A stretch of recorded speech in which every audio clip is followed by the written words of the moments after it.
অভাব আছে? মাশাআল্লাহ, অনেক মুসলিম হয়েছে।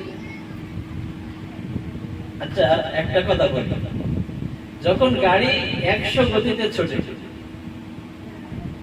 এখন 10-20 হাতের মধ্যে যদি কিছু পড়ে যায়, অ্যাক্সিডেন্ট হবে কিনা? যতই জোরে ব্রেক করুন, হ্যাঁ, হয়ে যায়।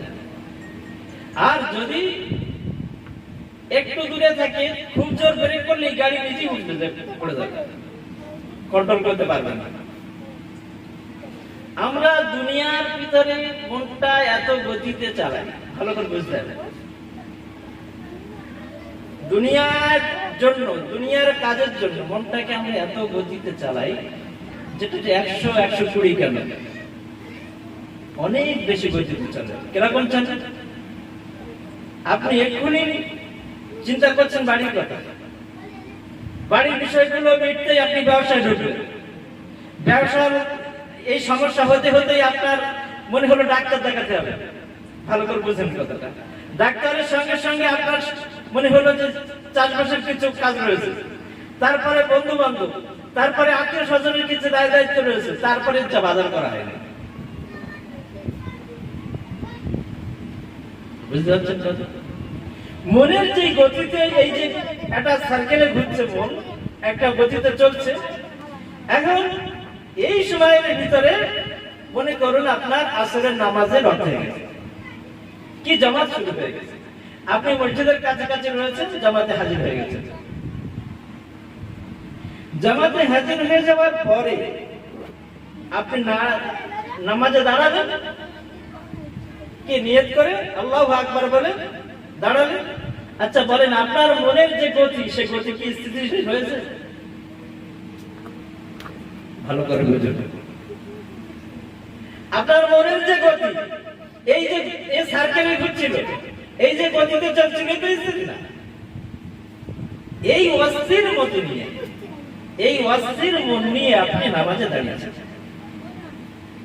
দাঁড়ান, ইন্নী ওয়াজজাহতু ওয়াজহিয়া লিল্লাযী ফাতারাস সামাওয়াতি ওয়াল আরদ হানিফাম ওয়া আনা মিনাল মুশরিকিন। আপনি আল্লাহকে বললেন, আল্লাহ, দুনিয়ার সব পিছনে ফেলে আমি আপনার দিকে মুখ করছি, আপনার দিকে মুতাওয়াজ্জিহ হচ্ছি। ওয়া আনা মিনাল মুশরিকিন, আমি মুশরিকদের দল নই, আমি মুশরিক নই। ভালো করে বুঝতে হবে। তো আল্লাহ পাক রব্বুল আলামিনের কাছে আমি অঙ্গীকারবদ্ধ হয়ে গেলাম, তাকে তো দেখা যায় না, তিনি আমাকে দেখছেন, অঙ্গীকারবদ্ধ হয়ে গেলাম, নামাজে দাঁড়ালাম। ব্যাস, আমার এই মনের যে গতি, এ তো স্থির হলো না। এ বলার পরে ও সে চলে গেল, সেই ডাক্তার, সেই দোকান, সেই বাজার ঘাট, এ চলে গেল, থাকলো না, এখানে থাকলো না। প্রথম কথা হলো, রাসূল সাল্লাল্লাহু আলাইহি ওয়াসাল্লাম বলছেন, লা সালাতা ইল্লা বিযিকরিল কলব। ওই তার কলবে হাজির না থাকার কারণে নামাজ তো হয়নি। এত তো নামাজ হয়নি, নামাজ হয়নি, একটা ক্ষতি হয়ে গেল। আর একটা ক্ষতি হলো কি, আমি বললাম আল্লাহ কি, আল্লাহ সব পেছনে ফেলে, সব ছেড়ে দিয়ে তোমার সম্মুখে আমি নামাজের জন্য তাদের জন্য দাঁড়াচ্ছি।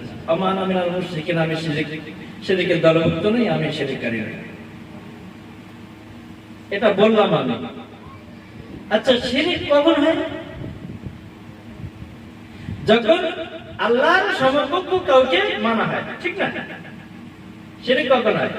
আল্লাহ যা করতে পারে, অন্য কোনো কিছু সেটা করতে পারে, বা আল্লাহর যে ক্ষমতা, অন্য কিছু সেই ক্ষমতা আছে, এই সব বিষয়ে, অর্থাৎ আল্লাহর সঙ্গে আল্লাহ যিনি যে কাজটা পারেন বা যেরকম তার সমকক্ষ, সেরকম পর্যায়ে কাউকে কিছু ভাবাকে শরীক বলি আমরা। আচ্ছা বলেন, তাই যদি হয়, আল্লাহর ইবাদত করব বলে আল্লাহর ইবাদত ছেড়ে, অর্থাৎ ইবাদত কি? আল্লাহর স্মরণ কি? আল্লাহর কি করছে? এই সূরা ফাতিহার মাধ্যমে, অন্যান্য সূরার মাধ্যমে আল্লাহকে স্মরণ করছেন, এতে কোনো কিছু নেই। আলহামদুলিল্লাহি রাব্বিল আলামিন আর রহমানির রহিম মালিকি ইয়াউমিদ্দিন ইয়াকা না'বুদু ওয়া ইয়াকা নাস্তাঈন। কি করছি? সমস্ত প্রশংসা সেই আল্লাহ। বলছি না তার স্মরণ করছি তো। আলহামদুলিল্লাহি রাব্বিল আলামিন আর রহমানির রহিম, তিনি দাতা দয়ালু, তার স্মরণ করছে না। এই স্মরণটা আল্লাহর জন্য কেবল প্রযোজ্য। আল্লাহ ছাড়া কারোর জন্য করলে এটা শিরকের পর্যায়ে চলে যাবে।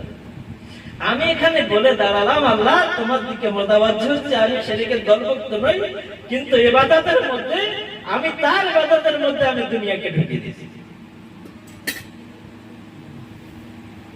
বোঝা গেছে? বলে দাঁড়িয়েছি তার ইবাদত করব, ওই তার ইবাদতের মধ্যে আমি তার স্মরণটা আর দুনিয়ার স্মরণটা একাকার করে দিয়েছি। তার ইবাদতের ভিতরে আমার এই দুনিয়া চলে গিয়েছে, আমার দোকান চলে গিয়েছে, আমার বিবি বাল বাচ্চা চলে গিয়েছে, আমার ব্যবসা চলে গিয়েছে, সব চলে গিয়েছে তার ইবাদতের মধ্যে। এই অবস্থাকে ফিরিয়ে আনার জন্য, এই অবস্থাটাকে ফিরিয়ে আনার জন্য নবী রাসূল আর কি বুঝা গেছে? এই অবস্থা আমরা সব জানি, কে বলেন জানি না, কে সবাই জানে, কিন্তু আপনি ওইটাকে আটকে রাখতে পারবেন না যতক্ষণ পর্যন্ত এই নবী রাসূল পীর বুজুর্গ সাহারা আপনি না নেবেন। কিভাবে? দেখেন রাসূল সাল্লাল্লাহু আলাইহি ওয়াসাল্লাম তার সাহাবাদের কাছে কাছে থেকে এটা শিক্ষা দিয়েছেন। এক সাহাবা এসে বলছে, ইয়া রাসূলুল্লাহ, ইয়া হাবিবাল্লাহ,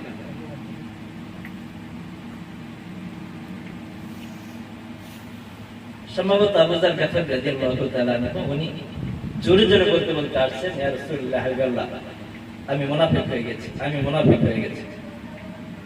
অন্যান্য সাহাবা সবাই শুনছে, উনি বলতে বলতে আসছেন। রাসূল সাল্লাল্লাহু আলাইহি ওয়াসাল্লাম জিজ্ঞাসা করলেন, কি হলো?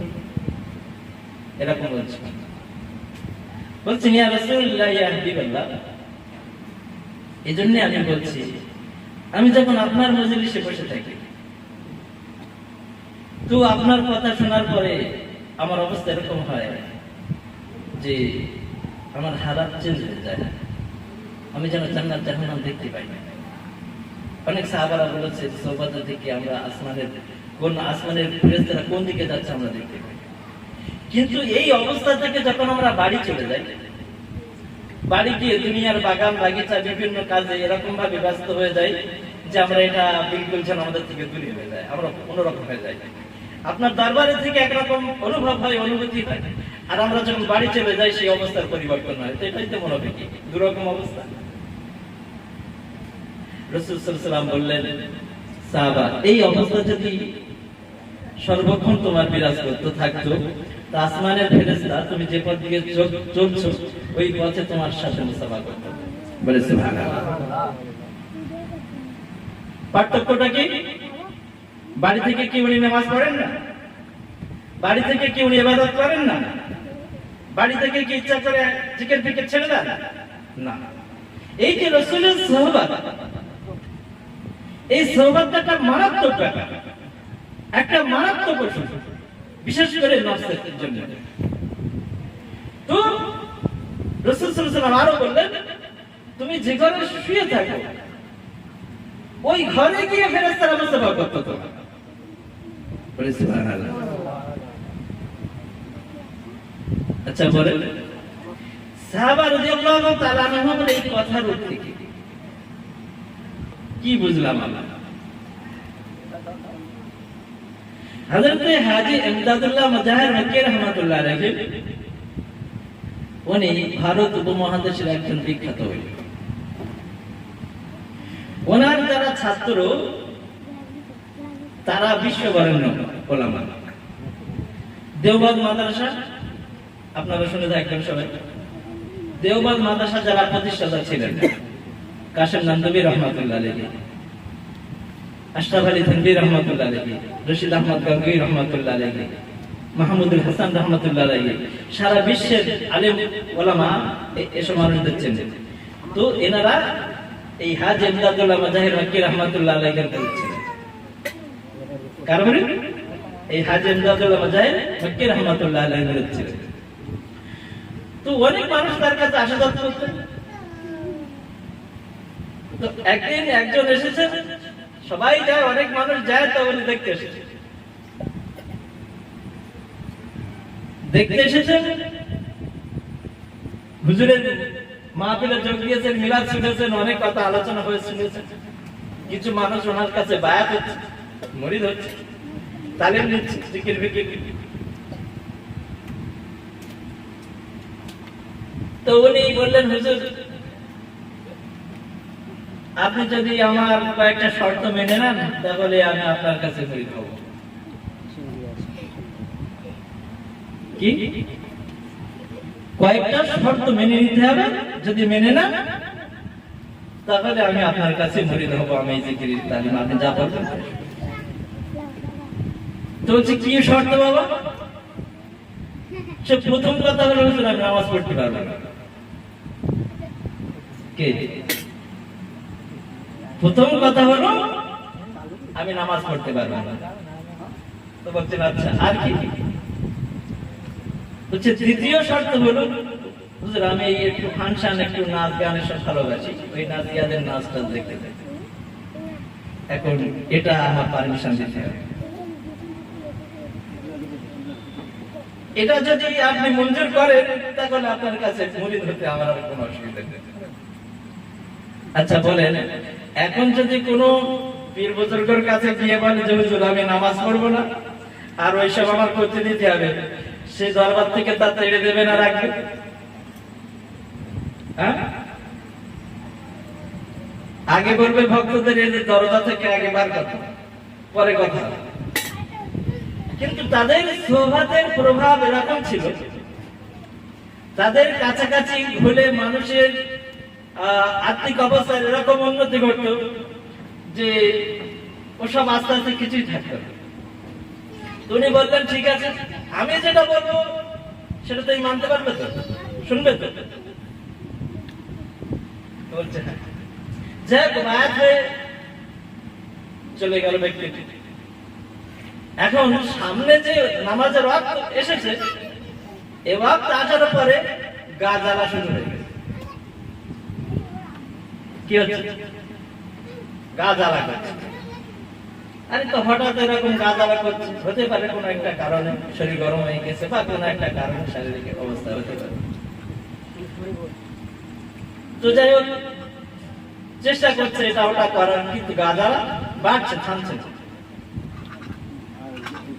এখন মনে করছে যে আমি মুরিদ তো হয়েছি, একটু ওযু করে দেখি। এখন ওযু করার পরে দেখলো যে অর্ধেক গা জ্বালা ঠান্ডা, তখন মাথায় আসলো যে কিছু একটা ঘটছে। তো বলছে নামাজ পড়বো না, তো একেবারে পড়বো না তো বলিনি, সেটা নামাজ পড়েই দেখলি।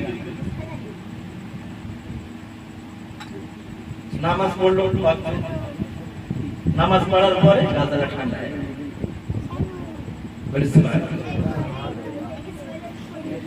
দ্বিতীয় ওয়াক্ত আসে, ফের গা জ্বালা শুরু হয়, ফের ওযু করে নামাজ পড়ে, গা জ্বালা ঠান্ডা হয়ে যায়। তো উনি একদিন বলেছিলেন ওই বুড়ি যে হযরত আমার পিছনে লাগিয়ে দিয়েছে, এই যদি আমি নামাজ না পড়ি ঠান্ডা হবে না। পীর ওলি বুজুর্গ নবী, এমনকি নবী রাসূল সাল্লাল্লাহু আলাইহি ওয়াসাল্লাম উনি কাউকে বলতেন না এই তুমি এটা করো না কেন, এই এটা করেছো কেন, এই তুমি নামাজ পড়ো, এরকম না। রাসূল বয়ান করতেন যেটা করা লাগবে। তার কথার এবং তার মজলিসের এমন প্রভাব ছিল যে মানুষ তার কথা শুনেই সেটা আমল করতে শুরু করত। বলে সুবহানাল্লাহ। এটা হলো উপর থেকে যে পাওয়ার আল্লাহ দিয়েছেন, সেই পাওয়ারের পাওয়ার ওলি বুজুর্গদের কাছে, যার কাছে যেমন আসে তার কাছে মানুষ তার সোহবতে বসলেই তার জীবন চরিত্র, তার মন মানসিকতা চেঞ্জ হয়ে যায়। এটা জোর করে হবে না। বিষয় হলো আমরা যারা ওলির সোহবতে থাকি, দেখবেন যে যে হাকিকাতে ওরে সোহবাতে থাকে আর কিছু পাওয়ার চেষ্টা করে, সে পেতেই থাকে, কিছু না কিছু পেতেই থাকে। আল্লাহ ওয়ালা সোহবাতে থেকে সে কিছু পাবে না, এটা হতেই পারে। আমাদের পীর হযরতে হাকিম আব্দুল হাকিম রাহমাতুল্লাহ আলাইহি, উনি এক এক পীর বুজুর্গের এক এক রকম অবস্থা ছিল। তো ওনার কাছে একজন মুরিদ হয়েছে, ইয়াং ছেলে। তো তৎকালীন সময় একটু সিনেমা এটা ওটা দেখার খুব নেশা ছেলেদের যেমন থাকে। ওনার কাছে মুরিদ হওয়ার পরে হুজুর বলেছেন যে বাবা তুমি টাইম মতো ওজিফাটা শেষ করো, যে জিকিরে আছে নিয়ম আছে, এই জিকিরটা শেষ করো।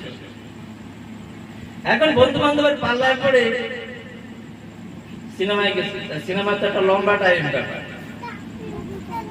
এখন সিনেমার ভিতরে গিয়ে এখন মনে পড়েছে যে ওজিফা করতে তো আছে পর্যন্ত টাইম, এখন টাইম তো পার হয়ে যাবে, দেখেন সিনেমা হলের ভিতরে তসবিহ শুরু করে।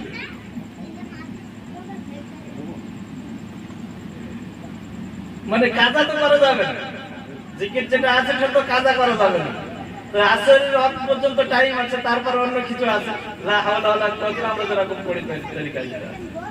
তো করতে করতে তসবিহ গেছে ছিঁড়ে দড়িটা। এখন তসবিহ যে ছিঁড়ে যায় আর থাকবে দানা থাকবে, এখন ঝরঝর করে পড়ে গেছে, এখনো খুঁজতে লেগে গেছে তসবিহ। আল্লাহর কি সাহায্য, খুঁজতে খুঁজতে যতটা পেয়েছে, কারণ তসবিহ একে তো সিনেমা হল, তার উপরে যেহেতু বিভিন্ন নাপাকের উপরে আবার তসবিহ দানা পড়ে যাবে, এটা একটা বেয়াদবি। যাই হোক যতটা পেয়েছে কুড়িয়ে নিয়ে চলে এসেছে হুজুরের কাছে। এসে সামনে সামনে করছে, হুজুর বলছে যে তসবিহ করতে বলেছি তো একেবারে জিন্দাবাদ। ইত্তাকু ফিরাশাতাল মুমিনিন ফাইন্নাহু ইয়ানজুরু বিনুরিল্লাহ। আল্লাহ বলছেন তোমরা মুমিনের অন্তর্চক্ষু থেকে ভয় পাবে, কারণ নূরের মধ্যে থেকে আমি তাদের দেখাই। সুবহানাল্লাহ। তো এই অবস্থায় যারা আল্লাহ ওয়ালার স্তরে যারা পৌঁছেছে, তো তাদের কথা, তাদের সোহবত, তাদের সাথে চলার পথে যে ঘটনাগুলো ঘটে, এই ঘটনাই তাকে আল্লাহ পর্যন্ত পৌঁছে দেয়। আমি আপনাকে চিনবো, আপনি আমাকে চিনবেন, এ তো এমনি মুখ চেনা হবে, কিন্তু এর বাইরে কি আছে? এই চলার পথে বাইরের জিনিসগুলো তার চোখে ধরা পড়ে। দেখুন রাসূল সাল্লাল্লাহু আলাইহি সাল্লামের কাছে যারা প্রথমে মুরিদ হয়েছে, বায়াত হয়েছে, বায়াত হয়েই তাদের ইশক চরমে পৌঁছে গেছে। রাসূলের সঙ্গে যত মিশেছে, যত কাছাকাছি হয়েছে, রাসূলকে দেখতে যে আমরা মনে করছি মানুষ এত এই বডি মানুষ আছে, আসলে মানুষ বোঝা গেছে।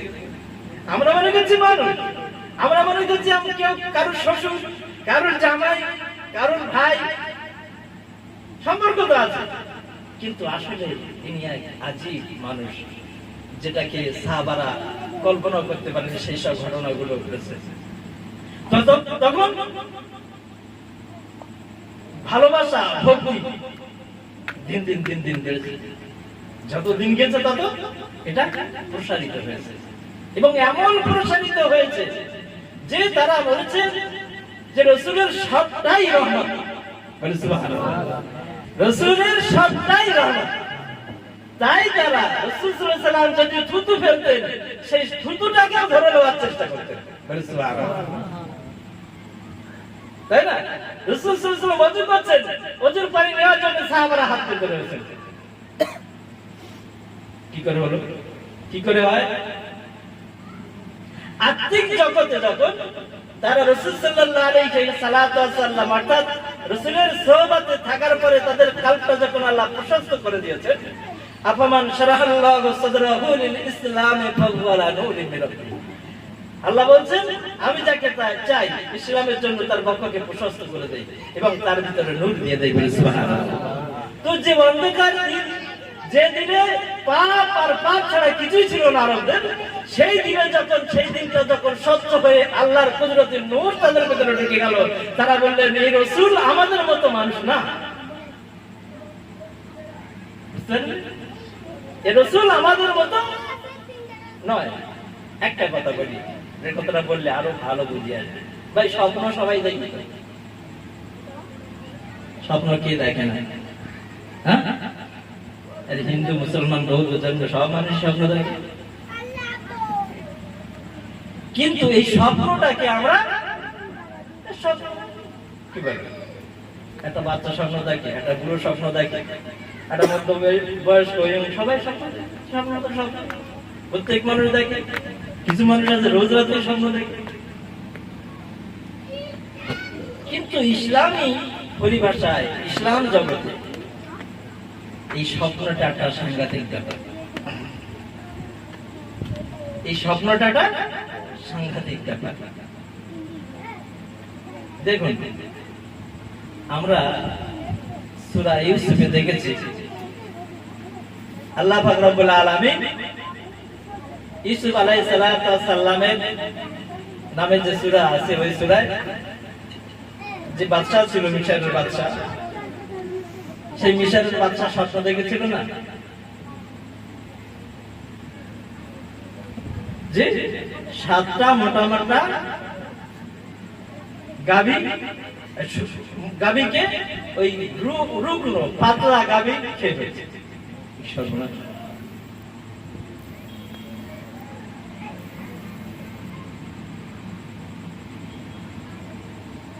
7টা মোটা মোটা গাভীকে রুগ্ন গাভী, রোগা গাভী খেয়ে ফেলছে।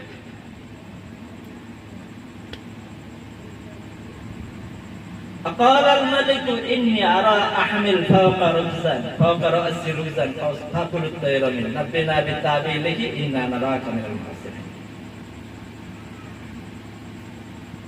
এই ঘটনা তার পরিষদ যারা স্বপ্নের তাবির করতো তাদেরকে জিজ্ঞাসা করছে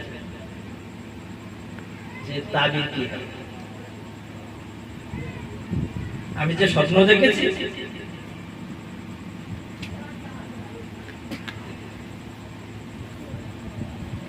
তো সূরা ইউসুফে আল্লাহ পাক রব্বুল আলামিন যে স্বপ্নটা দেখেছিলেন, রাজা কি রাজা মুসলমান ছিল, মুমিন ছিল? মুমিন ছিল না? কি বলে? তো যে মুমিন না সে কাফের। আচ্ছা, কাফের যে স্বপ্নটা দেখলো ইউসুফ আলাইহিস সালাম বলে দিলেন ওই ঘটনাটা ঘটেছিল তো? আচ্ছা, একটা কাফেরের স্বপ্ন সত্য হলো এবং একটা সাংঘাতিক লম্বা টাইম গেল।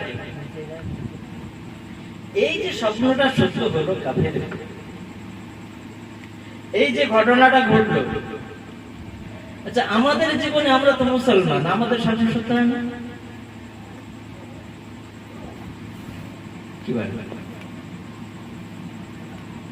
রাসূল সাল্লাল্লাহু আলাইহি সাল্লাম বলেন লা নাবিয়্যি মিনান নবুওয়াতি ইল্লা মুবাশশিরা ক্বালা আমাল মুবাশশিরা ক্বালা রিয়াসা।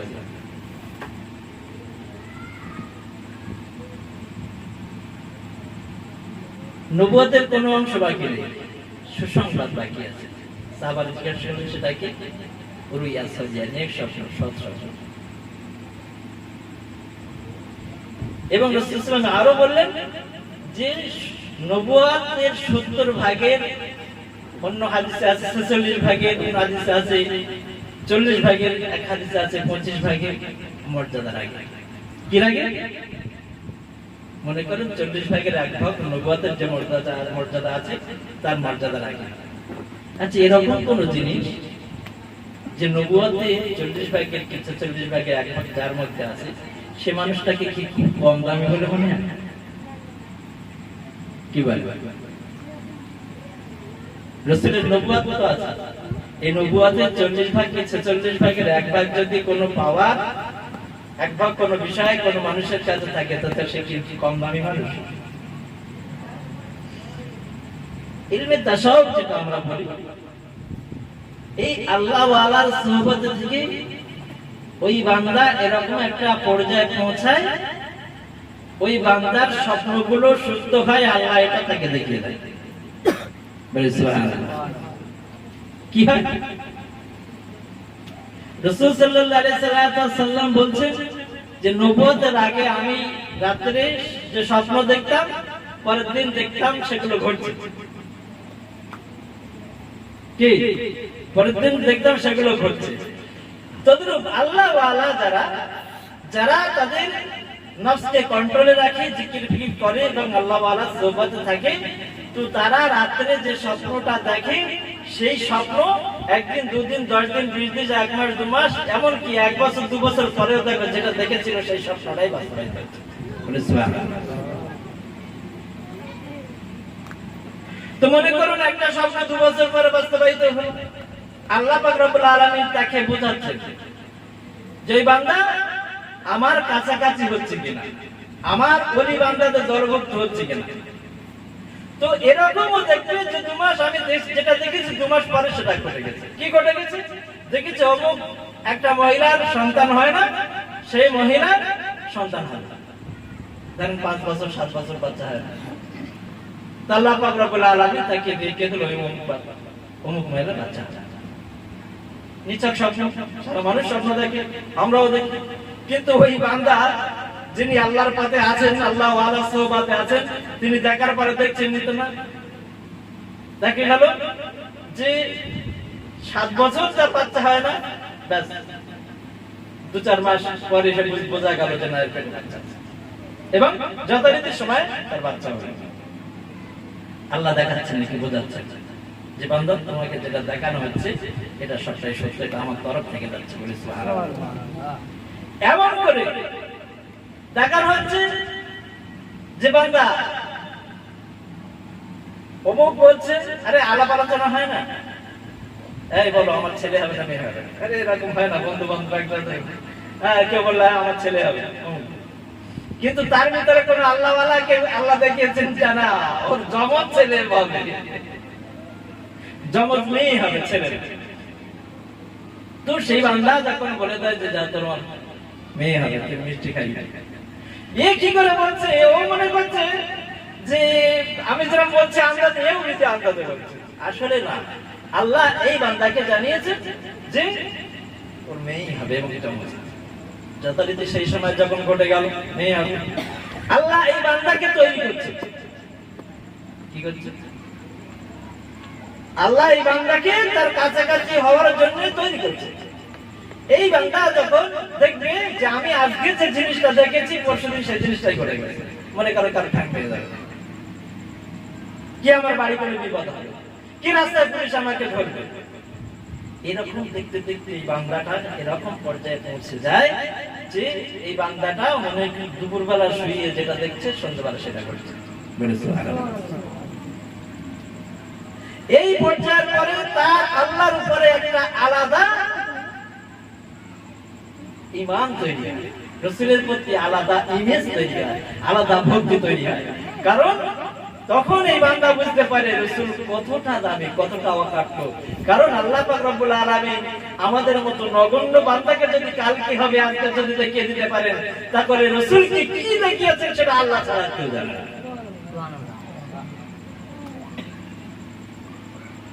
তাই আল্লাহ পাক রব্বুল আলামিন বলছেন রাসূল তিলকা মিন আম্বাইল গায়বি নূহি ইলাইহি, এই যে জিনিস আমি আপনাকে দিচ্ছি এটা গায়েবের জিনিস, এটা গায়েব, এটা কেউ জানে না, আপনিও জানেন না, আপনার যে কওম আছে এরাও কেউ জানে না। এবং এই সূরা ইউসুফের মধ্যে আল্লাহ বলছেন হে রাসূল তিলকা মিন আম্বাইল গায়বি নূহি ইলাইহি, এই যে জিনিস এটা হলো গায়েবের জিনিস, এটা আমি আপনাকে ওহী করছি। এবং যখন তারা ভাই ভাই বিতর্ক করেছিল, কি করেছিল? যে ইউসুফকে কেউ বললো মেরে ফেলা হোক, আছে না ইউসুফ আলাইহিস সালামের ঘটনা, কেউ বললো, বেশিরভাগ বললো মেরে ফেলা হোক, তাদের ভিতরে মতবিরোধ দেখা দিকে বল না মেরো না, কুয়ায় ফেলে দাও। হে রাসূল তখন কি আপনি ওখানে ছিলেন? কে? আল্লাহ বলছেন রাসূল তখন তো আপনি ওখানে ছিলেন না, এই খবর আমি আপনাকে জানাচ্ছি, আমি আল্লাহ আপনাকে জানাচ্ছি বলেছিলাম। তো আল্লাহ পাক রব্বুল আলামিন এই খবরটা, যে খবরটা রাসূলকে আল্লাহ জানিয়েছেন, যে খবরটা আল্লাহ সাহাবাদেরকে জানিয়েছেন, সেই খবরটা যেটা আমার আপনার জীবনের প্রয়োজন, যেটা আমার আপনার জীবনে চলতে গেলে লাগবে, সেই ইমার্জেন্সি খবরটা আল্লাহ ওয়ালাদেরকে আল্লাহ জানিয়ে দেন। কিন্তু ঘটনা হলো এই আল্লাহ ওয়ালা হতে হবে, এই আল্লাহ ওয়ালা হওয়া লাগবে, আর নয়তো কোন খবর আসবে না। তারা হলে কি হবে? স্বপ্ন ও যারা সারা লোক দেখে, আর আমিও দেখেছি, কোনো ব্যাপার না। কিন্তু আল্লাহ ওয়ালারা স্বপ্ন দেখার পরে তারা মুখিয়ে থাকে কখন এটা ঘটে যাবে, কারণ এটা ঘটবে। এই জন্য আল্লাহ পাক রব্বুল আলামিন আমাদেরকে যে নিয়ামত পাওয়ার জায়গায় এনেছে। দেখুন, অনেক মানুষ হচ্ছে এরকম না, সারা বিশ্বে নবী কয়জন? একজন না। এখন এবার রাসূল সাল্লাল্লাহু আলাইহি ওয়াসাল্লাম থেকে কিয়ামত পর্যন্ত আর নবী হবে? তাহলে এই যে কোটি কোটি মানুষের নবী কয়জন? একজন। আর এই যে কোটি কোটি মানুষের ভিতরে আল্লাহ ওয়ালার সংখ্যা কি? এক কোটি কোটি হবে না? ভালো মানুষের সংখ্যা কম। দেখুন, এই হিরে মুক্তা আমরা যেটা বলি, সোনা বলি, ৫ কোটি করে আসে না? কোথায় কিভাবে চুরি করে একটুখানি মাল একটা প্যাকেটের ভিতরে, তার আবার কতটা প্যাকেট তার উপরে জড়ানো, তার ঠিক নেই। এই যে দামি জিনিস, যে জিনিসটা আল্লাহ পাক রব্বুল আলামিনের তরফ থেকে আসে রাসূলের মারফত, পীর ওলি বুজুর্গের মারফত, এই জিনিসটা হাসিল করার জন্য আল্লাহ ওয়ালার সোহবত লাগে। আর সোহবতটা যদি ঠিকঠাক হয়, ঠিক আল্লাহ ওয়ালার সোহবতই হয়, তাহলে তার জীবন জিন্দেগিটা আস্তে আস্তে চেঞ্জ হয়ে যায়। আর সেটা যদি না হয়, এই সোহবত থেকে, এই জায়গা থেকে মানুষ যদি দূরে সরে যায়, তাহলে কি হবে? আল্লাহর রহমত থেকে সে বঞ্চিত হবে। কি থেকে? আল্লাহর রহমত থেকে সে বঞ্চিত হবে। ইন্না রাহমাতাল্লাহি করিবুম মিনাল মুহসিনিন। আল্লাহ বলেন, আমার রহমত মুহসিনদের নিকটবর্তী। কোথায় আছে? মুহসিনদের কাছে। মুহসিন কারা? যারা এভাবে ইবাদত করে যে তারা আল্লাহকে দেখছে, তা না হলে আল্লাহ তাদেরকে দেখছে, এই অবস্থায় ইবাদত যাদের হয়। আচ্ছা বলুন, প্রথমের কথায় ফিরে যাই, যাদের মন 100 গতিতে চলছে, নামাজে দাঁড়াচ্ছে, সবকিছু আছে, এরা কি মুহসিন? বুঝা গেছে আমার কথা? যাদের মন ছুটে চলেছে, অস্থির, তো এরা মুহসিনদের দলে আসবে কি করে? মুহসিন হবে কি করে? মুহসিন তো তারাই যারা ইবাদতের মধ্যে সর্বদা খেয়াল রেখেছে, আল্লাহ আমাকে দেখছে। যাদের ধ্যান ধারণা এরকম, ইবাদতের সিস্টেম এরকম, তো তাদের কাছে আল্লাহর রহমত আছে। আমি আপনি যদি তাদের সোহবত নেই, এই রহমতের ভাগীদার হব। রাসূল সাল্লাল্লাহু আলাইহি সাল্লামকে সাহাবারা জিজ্ঞাসা করেছেন, ইয়া রাসূলুল্লাহ, আমরা যে ইবাদত করছি, এই ইবাদতের বদৌলতে জান্নাতে যেতে পারবো? রাসূল সাল্লাল্লাহু আলাইহি সাল্লাম বললেন, কে যাওয়া যাবে না, ইবাদতের বদৌলতে হবে। সাহাবারা জিজ্ঞাসা করেন, ইয়া রাসূলুল্লাহ, আপনি পারবেন না আপনার ইবাদতের বদৌলতে? রাসূল বলেন, না, আমিও পারবো না, তবে আল্লাহ রহমত আমাকে ঘিরে রেখেছে, বেষ্টন করে রেখেছে, এই রহমতের বদৌলতে আমি জান্নাতে যাব। তো এই রহমত যদি আপনি না পান, এই রহমতের কাছাকাছি যদি না আসেন, এই লাইট এখানে জ্বলছে আর আপনি সেই 2 কিলোমিটার দূরে, লাইটের যদি আপনার পাওনা হবে সম্ভব? তাহলে কে পাবে? লাইটের কাছাকাছি যত রয়েছে,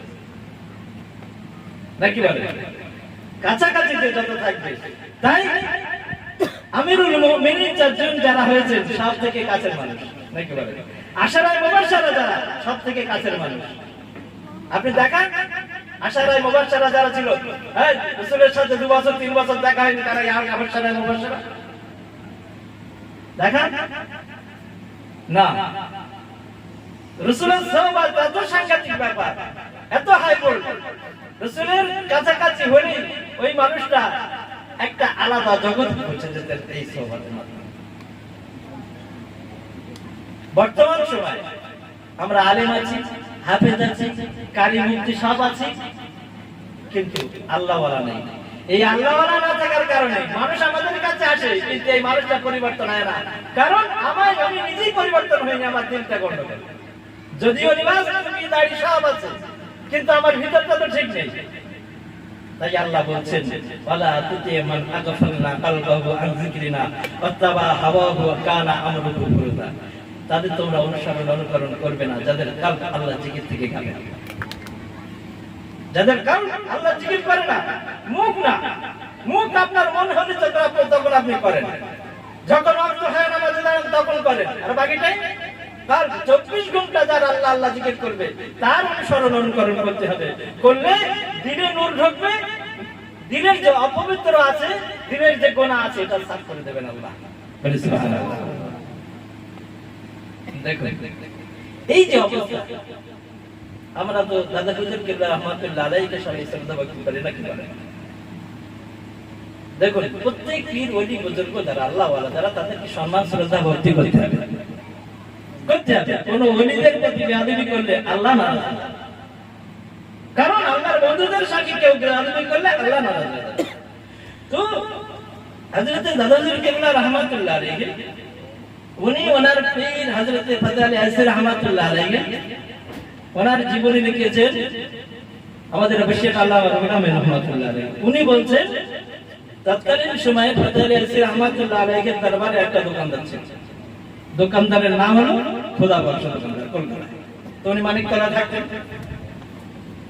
তো খোদা বক্স দোকানদার বলছে যে একজন লোক আসলো, বলল হুজুর আমি অনেকদিন মেহনত করছি, জিকির বিকির আপনি যেভাবে বলেছেন সেভাবেই করছি, কিন্তু আমার কলব জিন্দা হয় না, আমার কলবে আমি কোনো অনুভূতি পাই না, জিকির হয় না। তো তৎকালীন সময় হুজুর বললেন যে তুমি কি কোনো সুদখোরের বাড়ি খাওয়াটাও নাকি? বলছেন হুজুর আমার জামাই একটা আছে, সে তো সুদখোর, সে কিন্তু জামাই লাগে, তো অতএব খেতে হয়। তো হুজুর তখন করলেন কি, উনি ওই যে বিছানা আছে, বিছানার উপরে তাওয়াজ্জুহ নিক্ষেপ করলেন। কে? ফাযল আলী আসি রহমাতুল্লাহ আলাইহি। তো উনি দেখেছেন বিছানা থরথর করে কাঁপছে।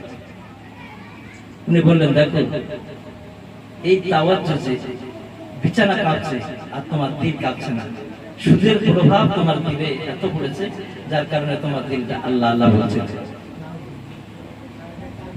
তো আমরা যারা এই জিকির বিকিরের মধ্যে থাকি,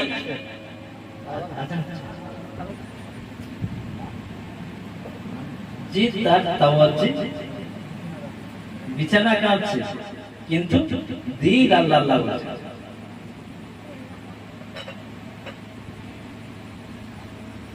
সমস্ত দিনের তরিকাতে প্রথম ক্লাস শুরু যেটা হয় মাকাম হয় এই কলব থেকে, কলব প্রথম। এই কলব জিন্দা করার জন্য বিভিন্ন মানুষ বিভিন্ন জায়গায় তারা ছড়েছেন, এক দেশ থেকে আরেক দেশে চলেছেন এই পীর বুজুর্গর সন্ধান, এবং কাছাকাছি পায়নি, দেশ পার হয়ে চলে গেছে। তো তুর্কিস্তান থেকে এসেছিলেন সানাউল্লাহ তুর্কি পানিপতি রহমাতুল্লাহ, অনেকে পানিপতি মাজারে জিয়ারত করতে যায়। উনি তুর্কিস্তান থেকে চলে এসেছিলেন বাবা ফরিদউদ্দিন মানসুর গঞ্জা শেখ রহমাতুল্লাহ আলাইহির কাছে। উদ্দেশ্য কি? আল্লাহ ওয়ালা হওয়া, অন্য কিচ্ছু না, উদ্দেশ্য হলো আল্লাহ ওয়ালা হতে। তো ফরিদউদ্দিন মানসুর গঞ্জা শেখ রহমাতুল্লাহ আলাইহি উনি ওনার খলিফা সাবেক কালিয়ারি রহমাতুল্লাহ আলাইহি কালিয়া শরীফ, যার অনেক ইদান কালিয়া শরীফ ওনার কাছে পাঠালেন। উনি ওনার খাদেমকে বললেন মুরিদ সংক্ষেপে বলছে, মুরিদ করার পরে যে একটা কবর খুঁড়ুন, এই কবরের ভিতরে একটা এক বদনা পানি আর একটা রুটি নিয়ে তাকে কবরের মধ্যে দিয়ে দাও। কম বেশি 6 মাস পরে ওনার খাদেমকে বললেন যে জবাব ডাকো, দেখি কি হয়েছে। তো দেখা গেল উনি এসেছেন, সেই অর্ধেক রুটি এখনো আছে, আর এক বদলা পানির অর্ধেক পানি এখনো আছে। কমাস গেল 6 মাস। বুঝতে পারে মানুষ? আল্লাহ ওয়ালা সোহবতে থাকা, আল্লাহ ওয়ালার হুকুম মানাটা সম্পূর্ণ আলাদা বিষয়। কারণ রসুলের থেকে যে বিষয়টা এসেছে, এটা রসুলের থেকে এসেছে। এটা কেউ একা একা উৎপন্ন করতে পারবে না, একা একা বানাতে পারবে না, তৈরি করতে পারবে না। কারণ এই সিস্টেমটা রসুলের সিস্টেম থেকে এসেছে। তো আনার পরে উনি বললেন, হুজুর আমার এখন সময় লাগবে, এখন আমি পরিপূর্ণ করতে পারি না। দেখুন রাসূল সাল্লাল্লাহু আলাইহি ওয়াসাল্লাম, রাসূল যেখানেই পা দেবেন, রাসূল যেখানে আছে সেখানেই বলবেন, নাকি বলেন? আর রাসূলের ভক্তরাও যেখানে যাবেন সেটাই বলবেন। বলে সুবহানাল্লাহ। এটা তো ওখান থেকেই আসছে। দেখুন সেই গঙ্গা তো এখানে আমরা দেখছি, আসল গঙ্গা কি এখানে? আসল গঙ্গা সেই হিমালয়ের পাদদেশ থেকে শুরু হচ্ছে না? তাহলে এই পুরোটাই আমরা গঙ্গা বলছি। আসল গঙ্গা তো ওখানে আটকে গেলে সব আটকে যাবে না? ওখানে যদি হয়ে যায়, এখানে থাকবে? এই যে সিলসিলা আমরা বলছি, এটা রাসূল থেকে যদি কোন কর্মে কাট হয়ে যায়, সব বন্ধ হয়ে যাবে। তো এই জন্য সিলসিলা সেদরা শরীফ দেখা হবে, এটা হলো মূল বিষয়। রাসূল সাল্লাল্লাহু আলাইহি ওয়াসাল্লাম তার সাহাবা হযরত আবু হুরায়রা রাদিয়াল্লাহু তাআলা এটা বিখ্যাত সাহাবা। রাসূল সাল্লাল্লাহু আলাইহি ওয়াসাল্লামের সঙ্গে এবং মসজিদে নববীতে থাকতেন এরকম। তো খুব খিদে পেয়েছে। এই খিদের জ্বালা সহ্য করতে না পেরে রাস্তায় গিয়ে দাঁড়িয়েছে এই উদ্দেশ্যে যে যদি কোনো ভাই, সাহাবা ভাই দেখে আমাকে বুঝতে পারে, যদি কিছু খাওয়ার ব্যবস্থা করে দেয় আমার, এই জন্য রাস্তায় গিয়ে দাঁড়িয়ে রয়েছে। কিছুক্ষণ পরে ওমর ফারুক রাদিয়াল্লাহু তাআলা আনহু এসেছেন। দেখা হওয়ার পরে সালাম বিনিময় হলো ওমর ফারুক রাদিয়াল্লাহু তাআলা আনহুর সঙ্গে, কিন্তু বুঝতে পারি না ওমর ফারুক রাদিয়াল্লাহু তাআলা চলে গেলেন। এরপরে আবু বকর সিদ্দিক রাদিয়াল্লাহু তাআলা আনহুর সঙ্গে দেখা, সালাম বিনিময় হলো, বুঝতে পারি যে কেন দাঁড়িয়ে রয়েছে আবু হুরায়রা এখানে। এরপরে দেখা হলো, দেখছেন রাসূল সাল্লাল্লাহু আলাইহি ওয়াসাল্লাম ওই পথে দেখা, আবু হুরায়রা সালাম বিনিময় তো বলছে, এসো আমার সাথে এসো। রাসূল বুঝতে পেরেছেন সুবহানাল্লাহ যে কেন আবু হুরায়রা এখানে দাঁড়িয়ে রয়েছে। উনি এক সাহাবার বাড়ি নিয়ে গেলেন। মাঝে মাঝে সেখানে যেতেন, তারা দুধ কিছু জিনিস রাখতে রাসূলের জন্য। গিয়ে রাসূল বললেন, কিছু আছে বাড়িতে? বললেন, একটু অপেক্ষা করুন ইয়া রাসূলুল্লাহ, আমি ছাগল মানে দুয়ে কিছু দুধ নিয়ে আসছি। তো যতদিন সময় একটা পেয়ালায় দুধ নিয়ে আসে। আবু হুরায়রা রাদিয়াল্লাহু তাআলা আনহু সবথেকে বেশি হাদিস বর্ণনা করেছেন, এবং এই হাদিসটা ইনি নিজেই বর্ণনা করেছেন। বলছেন যে রাসূল সাল্লাল্লাহু আলাইহি ওয়াসাল্লামের সম্মুখে একটা পেয়ালায় দুধ আনা হলো। রাসূল সাল্লাল্লাহু আলাইহি ওয়াসাল্লাম বললেন, আবু হুরায়রা যাও, মসজিদে নববীতে যারা রেখে আছে আসহাবে সুফা সবাইকে ডেকে আনো। কম বেশি 70 জনের বেশি থাকতো, এমনকি 700 জন পর্যন্ত কোন কোন সময় সাহাবারা থাকতেন। কতজন? 70-এর অধিক থেকে 700 জন পর্যন্ত, বলে সবাইকে ডেকে আনো। আবু হুরায়রা রাদিয়াল্লাহু তাআলা মনে করছেন যে একটুখানি দুধ, আমার এই অবস্থা, আর রাসূল বলছেন সবাইকে ডেকে আনো। কিন্তু রাসূলের কথা কিছু তো করার নেই। গেলেন মসজিদে নববীতে যারা ছিলেন সকলকে ডেকে আনলেন। রাসূল সাল্লাল্লাহু আলাইহি ওয়াসাল্লাম বসালেন। আবু হুরায়রা রাদিয়াল্লাহু তাআলা বলছেন, রাসূল সাল্লাল্লাহু আলাইহি ওয়াসাল্লাম আমাকে বললেন, আবু হুরায়রা এখান থেকে দাও, শুরু করো। স্পষ্ট হাদিস, অনেক অনেক বড় হাদিস। রাসূল সাল্লাল্লাহু আলাইহি ওয়াসাল্লাম বললেন দিতে, দেওয়া শুরু হলো। খাচ্ছে খাচ্ছে খাচ্ছে, দুধ একই রকম হয়েছে। বলে সুবহানাল্লাহ, সব গুলি আসে। রাসূল সাল্লাল্লাহু আলাইহি ওয়াসাল্লাম বলেন, আবু হুরায়রা এবার তুমি খাও, এবার তুমি খাও। আবু হুরায়রা রাদিয়াল্লাহু তাআলা বুঝতে পারছেন কিরকম খিদা, মানে ক্ষুধার যে তাড়না কত কত বেশি। আবু হুরায়রা রাদিয়াল্লাহু তাআলা বললেন, আমি খেলাম আমার মতো পূর্ণ। রাসূল সাল্লাল্লাহু আলাইহি সাল্লাম খাওয়া শেষ হলো, রাসূল সাল্লাল্লাহু বললেন, আবু হুরায়রা ফের খাও। রাসূল বলেছেন, ফের খেলাম যতটা পারি, ফের শেষ করলাম। রাসূল সাল্লাল্লাহু বললেন, আবু হুরায়রা ফের খাও। উনি বলছেন, আবার খেলাম। তো তারপর রাসূল সাল্লাল্লাহু আলাইহি সাল্লাম নিলেন এবং খেলেন, দুধ শেষ হয়ে গেল। বলে সুবহানাল্লাহ। আবু হুরায়রা রাদিয়াল্লাহু তাআলা বলছেন, ওই দিন আমি এত দুধ খেয়েছিলাম, আমার যদি আঙুল কেটে দেওয়া হতো, ওই হাদিসেই আছে, আমার যদি আঙুল কেটে দেওয়া হতো তা আমার মনে হয় আমার রক্ত বা দুধ পড়তো। বলে সুবহানাল্লাহ। রাসূল যেখানেই যাবেন সেখানেই রহমত, রাসূলের হাত যেখানে পড়বে সেটা রহমত, রাসূলের পা যেখানে পড়বে সেখানে রহমত। রাসূলের কোন অঙ্গে স্পর্শ করেছে, কোন কাপড় যে অঙ্গে কাপড় লেগেছে সেই কাপড়টা যেখানে পড়বে সেটাও রহমত। বলে সুবহানাল্লাহ। বলেন না, এই জন্য তো সারা বিশ্ব রাসূল রাসূল করে বলে, এমনি না। এক সাহাবা রাসূল সাল্লাল্লাহু আলাইহি সাল্লাম মসজিদে নববীতে ঢুকেছেন এবং তৎকালীন সময় আমরা যে কাপড় পরে, এখন তো এক একজনের কয়েকটা করে কাপড় দাও, তা সে নিজেই জানে না কটা। আমার যদি জিজ্ঞাসা করে যে ভাই তোমার কটা জামা, আমি নিজেই বলতে পারবো। ম্যাক্সিমাম এটা মানুষের আছে, পুরনো নতুন মিলে কটা বলা যাবে না। তো তৎকালীন সময় মানুষের একটা জামা, মানে আবু ওমর ফারুক রাদিয়াল্লাহু তাআলা আনহুর একটা জামা ছিল। কটা? একটা। এই একটা জামা থেকে দুটো জামা পরেননি তিনি, কিন্তু এ উঠেছিল যে ওমর ফারুক রাদিয়াল্লাহু তাআলা আনহুর দুটো জামা। বুঝতে পারছেন কি পরিস্থিতি ছিল সেই সময়। রাসূল সাল্লাল্লাহু আলাইহি সাল্লাম একটা চাদর বুনিয়েছিলেন, কোন কাউকে দিয়ে একটা চাদর বুনিয়েছিলেন এবং সেটা খুব সুন্দর ছিল এবং সেটা রাসূলের অনেক পছন্দনীয় ছিল। বুঝতে পারছেন? তো সেই চাদর গায়ে দিয়ে মসজিদে নববীতে ঢুকেছেন। মসজিদে নববীতে যখন ঢুকেছেন, ঢোকার পরে রাসূল চাদর গায়ে দিয়ে খুব খুশি বোধ করছেন যে চাদরটা খুব সুন্দর। এক সাহাবা বললেন, ইয়া রাসূলুল্লাহ, ইয়া হাবিবাল্লাহ, এই চাদরটা যদি আমাকে দিতেন আমি খুব খুশি হতাম। কে? রাসূল সাল্লাল্লাহু আলাইহি সাল্লাম তো কাউকে কোনোদিন নিরাশ করেননি। কে বলে? রাহমাতাল লিল আলামিন, কি সারা জাহানের রহমত, সারা পৃথিবীর রহমত, তো উনি চাদরটা দিয়ে দিলেন। সমস্ত সাহাবা রাদিয়াল্লাহু তাআলা মুখ লাল হয়ে গেল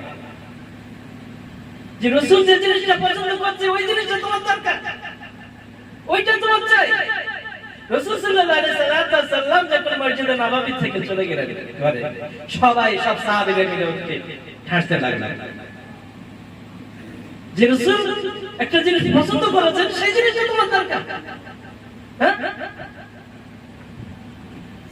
সাহাবা রাদিয়াল্লাহু তাআলা বললেন, ভাই রাসূল এই জিনিসটা পছন্দ করেছেন, এটা আমি এই দুনিয়ায় গায়ে দেওয়ার জন্য না, এই দুনিয়াটায় রাসূলের গায়ের স্পর্শ আছে এই চাদর, এই চাদরটা দিয়ে আমি কাফন করব বলে আমি রাসূলের কাছ থেকে চেয়ে নিয়েছি।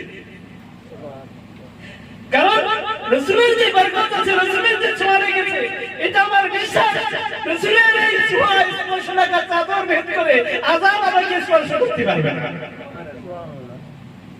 তো রাসূল যেখানে যাবেন সেটা বরকত, রাসূলের কাছে রাসূলের গায়ে যে স্পর্শ লেগেছে সেটা বরকত, রাসূল যেটাকে ছুঁয়েছেন সেটা বরকত, সেটা রহমত। এইজন্য আল্লাহ বলেছেন, আমা আরসালনাকা ইল্লা রাহমাতাল লিল আলামিন, সমগ্র জাহানের রহমত হলো আমার রাসূল। বলার বিষয় হলো এই রহমত থেকে যারা কিঞ্চিত পরিমাণ নিয়ে নিজের জীবনকে ধন্য করেছে তারাও বরকত হয়ে গেছে। বুঝতে পারেননি মনে হচ্ছে আমার কথাটা? বুঝতে পেরেছেন? রাসূলের এই জীবন জিন্দেগীর যারা একটু করে নিয়ে, হাজার কোটি ভাগের একটু ভাগ নিয়ে নিজের জীবনটাকে ধন্য করেছে, তো তারা দুনিয়ার অনেক বড় কিছু এবং আখিরাতের অনেক বড় মানুষ হয়ে গেছে। বিষয় হলো নেব কি করে, পাবো কি করে, এটাই হলো বিষয়। আর এটা পেতে গেলে এই আল্লাহ ওয়ালার সোহবত ছাড়া, এই সিলসিলা ছাড়া, রাসূলের এই যে সিলসিলা আছে এছাড়া আপনি পেতে পারবেন না, এটা সম্ভব নয়। দাদা হুজুর কিবলা রাহমাতুল্লাহ আলাইহি পীর নূর মোহাম্মদ নিজামপুরী রাহমাতুল্লাহ আলাইহি, ওনার বাড়ি বাংলাদেশে। কোথায়? বাংলাদেশে। তো নূর মোহাম্মদ নিজামপুরী রাহমাতুল্লাহ আলাইহি ওই নিজামপুরে বাংলাদেশে একটা পীরের কাছে উনি তরিকা মাস করতেন, কাদরিয়া চিশতিয়া তরিকা মাস করতেন। তো এই কাদরিয়া চিশতিয়া তরিকা মাস করেন, ওটা তো লাইনে আছে, সিলসিলায় কোন একটা সিলসিলা আছে।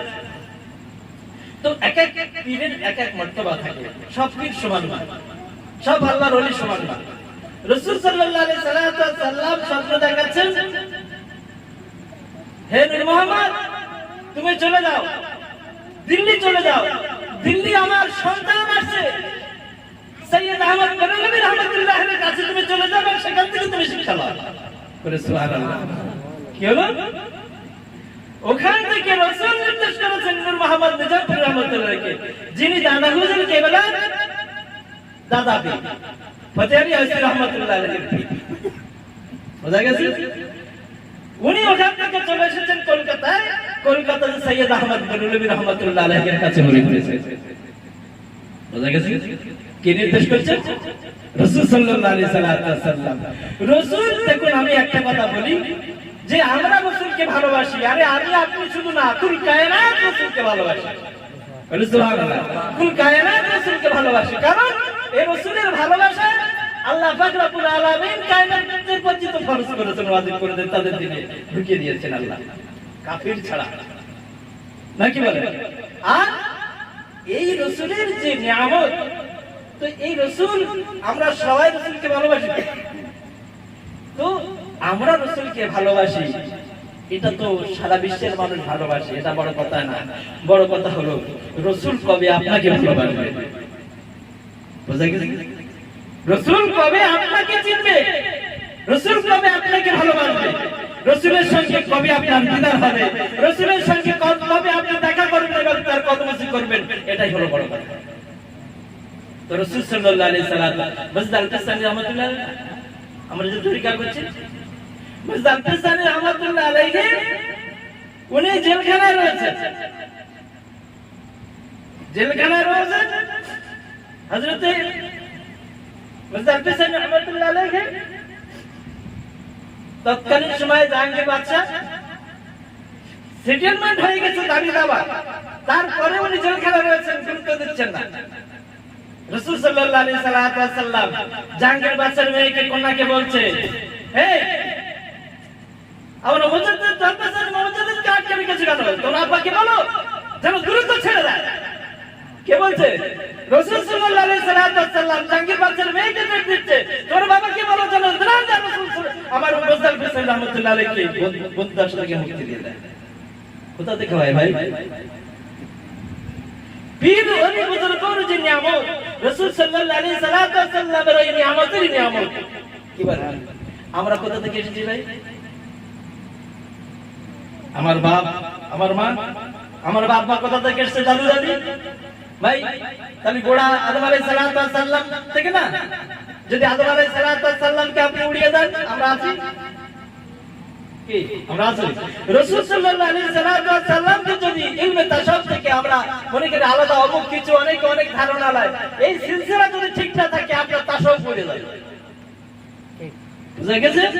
রাসূলকে বাদ দিয়ে কোনো তাসাউফ হবে না, রাসূলের সুন্নাতকে বাদ দিয়ে, রাসূলের শরীয়তকে বাদ দিয়ে কোনো তাসাউফ হবে না, কোনো কিছু থাকবে না।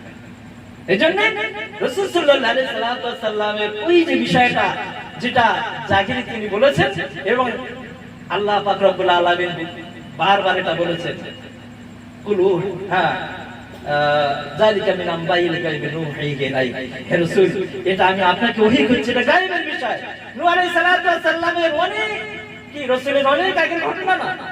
হ্যাঁ, রাসূল সাল্লাল্লাহু আলাইহি সাল্লামের অনেক আগের ঘটনা, ঘটনাগুলো বলে, হুদ আলাইহিস সালামের ঘটনাটা বলে, সালেহ আলাইহিস সালামের ঘটনাটা বলে বলছেন, হে রাসূল, যালিকা মিন আম্বাইল গায়বি নূহিহি ইলাইহি, এটা আমি আপনাকে ওহী করছি, যেটা গায়বের সংবাদ আপনিও জানেন না, আপনার বাপ দাদা কেউ জানেন না। তো এই যে গায়েবের বিষয়টা ভাই, পরশুদিন কেউ মারা যাবে বা আজকের কেউ মারা যাবে, এটা গায়েব তো নাকি? এখন আল্লাহ রাসূলকে যেমন জানিয়েছেন ওহীর মারফত, আল্লাহ ওয়ালাদের জানায় ইলহাম মারফত, সবচেয়ে মারফত যে এই ঘটনাটা ঘটছে বান্দা। তবে বিষয় কি, রাসূল সাল্লাল্লাহু আলাইহি সাল্লাম এটা ওহীটা সাহাবাদের বলে দিতেন, আর ওলি বুজুর্গরা এটা নিজের কাছে রেখেছেন। পার্থক্য এটাই, বুঝা গেছে? প্রয়োজন হলে তার কাছের মানুষদের বলবেন, প্রয়োজন না হলে উনি জানবেন, আর দেখবেন আল্লাহ কিছু করার নেই, এটা ঘটনা আল্লাহ তো ঠিকই করে রেখেছে, কিছু করার নেই। বুঝা গেছে? তো এই রাসূলের যে নিয়ামত, রাসূলের যে নিসবত, এইটার মধ্যে যদি আপনি ঢোকেন এবং কিছু যদি পান, এটা আপনার ইহকাল এবং পরকালে অনেক বড় উচ্চ জায়গায় নিয়ে পৌঁছবে। তাবুকের যুদ্ধে রাসূল সাল্লাল্লাহু আলাইহি সাল্লাম খাদেম বিলাল রাদিয়াল্লাহু তাআলা আনহু, কে খাদেম? কে? হযরত বিলাল রাদিয়াল্লাহু তাআলা আনহু কয়েকজন ক্ষুধার্ত রাসূলের কাছে এসেছে তাবুকের যুদ্ধে।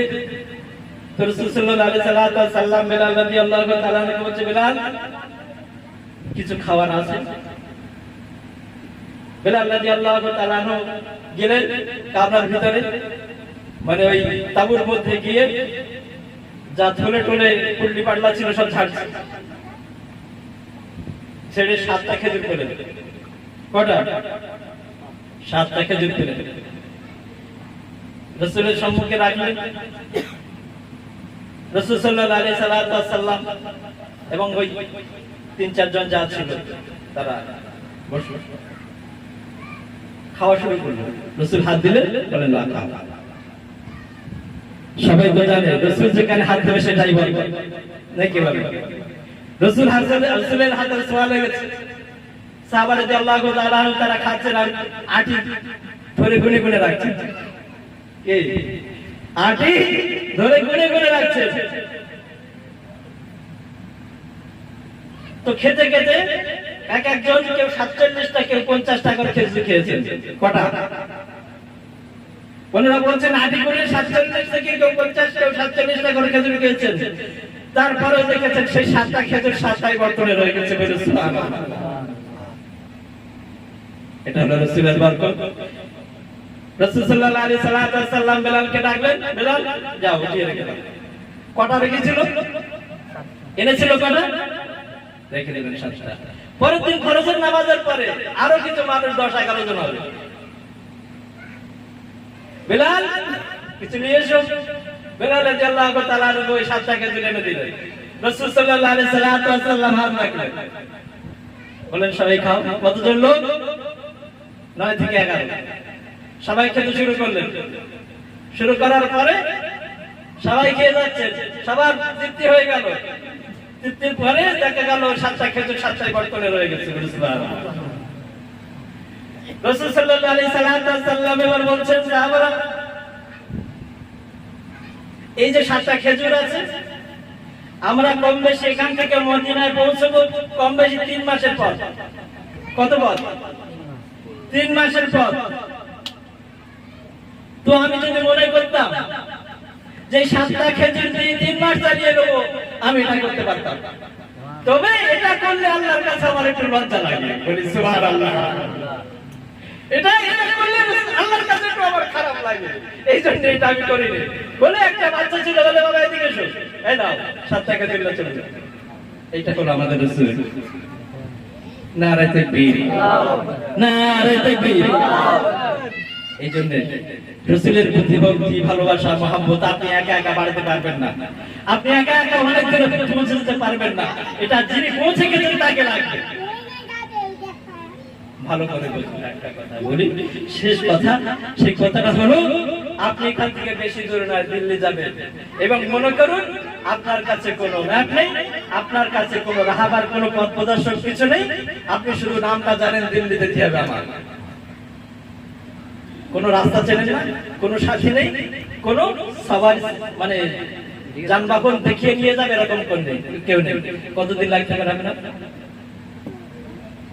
শেষ পর্যন্ত আপনি গিয়ে উঠতে পারবেন কিনা সমস্যা আছে নাকি?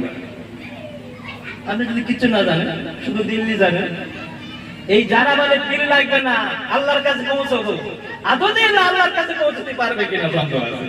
কারণ এদের গন্তব্যের কোন রাস্তা, কোনো কিছু এদের জানা নেই। বুঝতে পারছেন? আর বয়স চলে যাবে। আর যদি আপনি দিল্লি চেনে, সবকিছু চেনে, এরকম একটা মানুষের সাথে যদি যান, কতদিন লাগতে পারে?